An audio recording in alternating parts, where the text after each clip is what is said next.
دوستو ایک بار جبرائیل علیہ السلام نبی کریم صلی اللہ علیہ وآلہ وسلم کے پاس آئے تو محمد صلی اللہ علیہ وآلہ وسلم نے دیکھا کہ جبرائیل کچھ پریشان ہے۔ آپ نے فرمایا جبرائیل کیا معاملہ ہے کہ آج میں آپ کو غم زدہ دیکھ رہا ہوں؟ جبرائیل علیہ السلام نے عرض کی اے محبوب کل جہاں، آج میں اللہ پاک کے حکم سے جہنم کا نظارہ کر کے آیا ہوں۔ اس کو دیکھنے سے مجھ پر غم کے آثار نمودار ہوئے ہیں۔ نبی کریم نے فرمایا کہ جبرائیل مجھے بھی جہنم کے حالات بتاؤ۔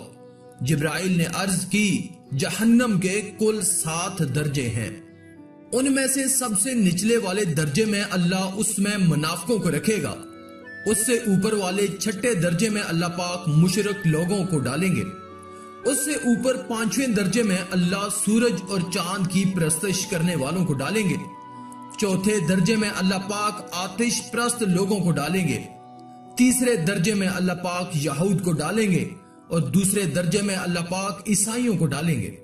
یہ کہہ کر جبرائیل علیہ السلام خاموش ہو گئے تو نبی کریم صلی اللہ علیہ وآلہ وسلم نے پوچھا جبرائیل آپ خاموش کیوں ہو گئے؟ مجھے بتاؤ کہ پہلے درجے میں کون ہوگا؟ جبرائیل علیہ السلام نے عرض کیا اللہ کے رسول، پہلے درجے میں اللہ پاک آپ کی امت کے گناہگاروں کو ڈالیں گے۔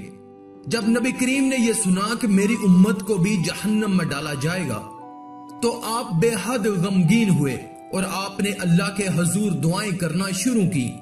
3 دن ایسے گزرے کہ اللہ کے محبوب مسجد میں نماز پڑھنے کے لیے تشریف لاتے، نماز پڑھ کر حجرے میں تشریف لے جاتے اور دروازہ بند کر کے اللہ کے حضور رو رو کر فریاد کرتے۔ صحابہ حیران تھے کہ نبی کریم پہ یہ کیسی کیفیت طاری ہوئی ہے، مسجد سے حجرے جاتے ہیں، گھر بھی تشریف لے کر نہیں جا رہے۔ جب 3 دن ہوا تو سیدنا ابو بکر سے رہا نہیں گیا، وہ دروازے پہ آئے، دستک دی اور سلام کیا، لیکن سلام کا جواب نہیں آیا۔ آپ روتے ہوئے سیدنا عمر کے پاس آئے اور فرمایا کہ میں نے سلام کیا لیکن سلام کا جواب نہیں آیا، لہٰذا آپ جائیں، آپ کو ہو سکتا ہے سلام کا جواب مل جائے۔ آپ گئے تو آپ نے 3 بار سلام کیا لیکن جواب نہ آیا۔ حضرت عمر رضی اللہ تعالیٰ عنہ نے سلمان فارسی کو بھیجا لیکن پھر بھی سلام کا جواب نہ آیا۔ حضرت سلمان فارسی نے واقعے کا تذکرہ علی رضی اللہ تعالیٰ عنہ سے کیا۔ انہوں نے سوچا کہ جب اتنے عظیم شخصیات کو سلام کا جواب نہ ملا تو مجھے بھی خود نہیں جانا چاہیے، بلکہ مجھے ان کی نور نظر بیٹی فاطمہ کو اندر بھیجنا چاہیے۔ لہٰذا آپ نے فاطمہ رضی اللہ تعالیٰ عنہا کو سب احوال بتا دیا۔ آپ حجرے کے دروازے پہ آئیں، ابا جان السلام علیکم۔ بیٹی کی آواز سن کر محبوب کائنات اٹھے، دروازہ کھولا اور سلام کا جواب دیا۔ ابا جان آپ پر کیا کیفیت ہے کہ 3 دن سے آپ یہاں تشریف فرما ہیں؟ نبی کریم نے فرمایا کہ جبرائیل علیہ السلام نے مجھے آگاہ کیا کہ میری امت بھی جہنم میں جائے گی۔ فاطمہ بیٹی، مجھے اپنی امت کے گناہگاروں کا غم کھائے جا رہا ہے اور میں اپنے مالک سے دعائیں کر رہا ہوں کہ اللہ ان کو معاف کر اور جہنم سے بری کر۔ یہ کہہ کر آپ پھر سجدے میں چلے گئے اور رونا شروع کیا، یا اللہ میری امت، یا اللہ میری امت، یا اللہ میری امت کے گناہگاروں پہ رحم کر، ان کو جہنم سے آزاد کر۔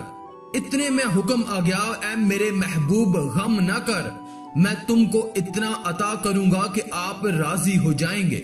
آپ خوشی سے کھل اٹھے اور فرمایا کہ لوگو، اللہ نے مجھ سے وعدہ کر لیا ہے کہ وہ روزے قیامت مجھے میری امت کے معاملے میں خوب راضی کریں گے، اور میں نے اس وقت تک راضی نہیں ہونا جب تک میرا آخری امتی بھی جنت میں نہ چلا جائے۔